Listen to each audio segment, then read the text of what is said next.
নমস্কার। প্রথমে আপনাদের জানাই আন্তরিক অভিনন্দন ও শুভেচ্ছা। পান্থ আমার খুব আপনজন। একটু বাড়াবেন। ডাক্তার দেবাশিস বসাক আমার বাল্যবন্ধু এবং ওনার সহধর্মিণী শ্রীমতী পাপিয়া বসাক একজন অত্যন্ত গুণী মানুষ এবং বহুমুখী প্রতিভাসম্পন্ন একজন শিল্পী। আমি ওনাদের গুণমুগ্ধ। আমাকে আজকে এখানে কয়েকটি কবিতা এবং কয়েকটি লেখা পড়তে বলেছে। আমি প্রথমে দুটি ভাগে আমার নিবেদনকে ভাগ করেছি। গীতাঞ্জলি পর্বের খুব ছোট দুটি চেনা লেখা আপনাদের একটু শোনাই।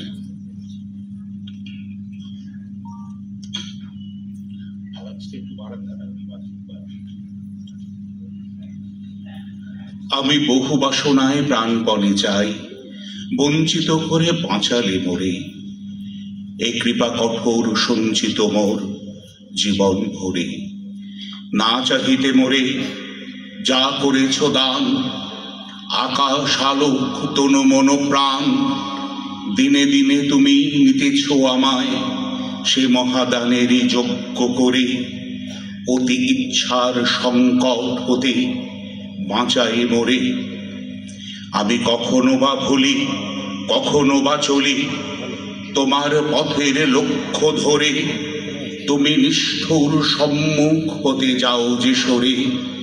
এ যে তব দয়া জানি জানি হায়, নিতে চাও বলে ফিরাও আমায়, পূর্ণ করিয়া লবে জীবন তব মিলনেরই যজ্ঞ করে। আধা ইচ্ছার সংকট হতে বাঁচায় মোরে। আধা ইচ্ছার সংকটে আমরা অনেকেই পড়ে থাকি। তাই আমরা কাজ শুরু করি, শেষ করি না, ভাবি কিন্তু এগিয়ে যাই না। তাই অন্তরে অন্তরে আমরা হতাশ হই, আমরা নেতিবাচক চিন্তার প্রভাবে প্রভাবিত হই।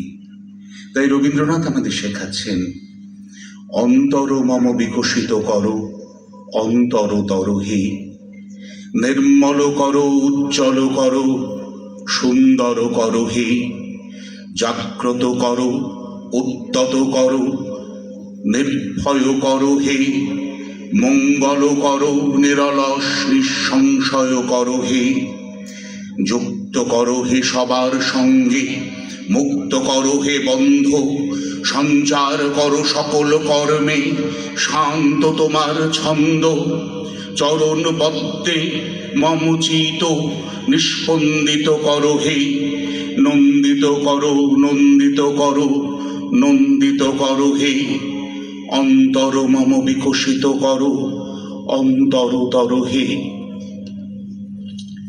এবার আমার দ্বিতীয় পর্যায়ে নিবেদন, যেখানে আমার সঙ্গে দুই গুণী শিল্পী থাকবেন।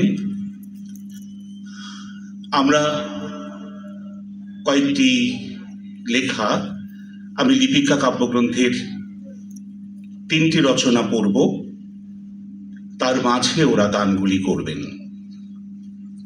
প্রথমে বলি, পান্থ অনুষ্ঠান শুরুতে সঞ্চালিকা বলেছিলেন পান্থ হচ্ছে পথিক। সেই পথ চলার ইতিহাসকে মনে রেখে এই নামটি নির্বাচন করা হয়েছিল। রবীন্দ্রনাথ বলছেন আমরা সবাই পথিক। তিনি আর কি বলছেন শুনি। পায়ে চলার পথ, এই তো পায়ে চলার পথ, এসেছে বনের মধ্যে দিয়ে মাঠে, মাঠের মধ্যে দিয়ে নদীর ধারে, খেয়াঘাটের পাশে বট গাছ তলায়, তারপরে ওপারের ভাঙা ঘাট থেকে বেঁকে চলে গেছে গ্রামের মধ্যে, তারপরে তিসির ক্ষেতের ধার দিয়ে, আমবাগানের ছায়া দিয়ে, পদ্মদিঘির পাড় দিয়ে, রথতলার পাশ দিয়ে কোন গাঁয়ে গিয়ে পৌঁছেছে জানি নে। এই পথে কত মানুষ কেউ বা আমার পাশ দিয়ে চলে গেছে, কেউ বা সঙ্গ নিয়েছে, কাউকে বা দূর থেকে দেখা গেল। কারো বা ঘুমটা আছে, কারো বা নেই। কেউ বা জল ভরতে চলেছে, কেউ বা জল নিয়ে ফিরে এলো। এখন দিন গিয়েছে, অন্ধকার হয়ে আসে। একদিন এই পথকে মনে হয়েছিল আমারই পথ, একান্তই আমার। এখন দেখছি কেবল একটিবার মাত্র এই পথ দিয়ে চলবার হুকুম নিয়ে এসেছি, আর নয়। দেবতলা উজিয়ে সেই পুকুর পার, দ্বাদশ দেউলের ঘাট, নদীর চর, গোয়াল বাড়ি, ধানের গোলা পেরিয়ে সেই চেনা চাউনি, চেনা কথা, চেনা মুখের মহলে আর একটিবারও ফিরে গিয়ে বলা হবে না এই যে এ পথ যে চলার পথ, ফেরার পথ নয়।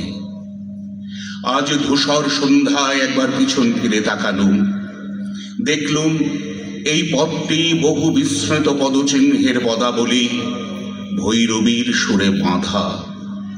যতকাল যত পথিক চলে গেছে, তাদের জীবনের সমস্ত কথাকেই এই পথ আপনার একটি মাত্র তুলি রেখায় সংক্ষিপ্ত করে এঁকেছে।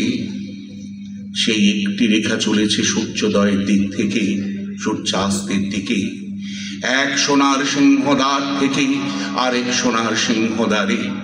ওগো পায়ে চলার পথ, অনেক কালের অনেক কথাকে তোমার ধূলি বন্ধনে বেঁধে নীরব করে রেখো না। আমি তোমার ধুলোয় কান পেতে আছি, আমাকে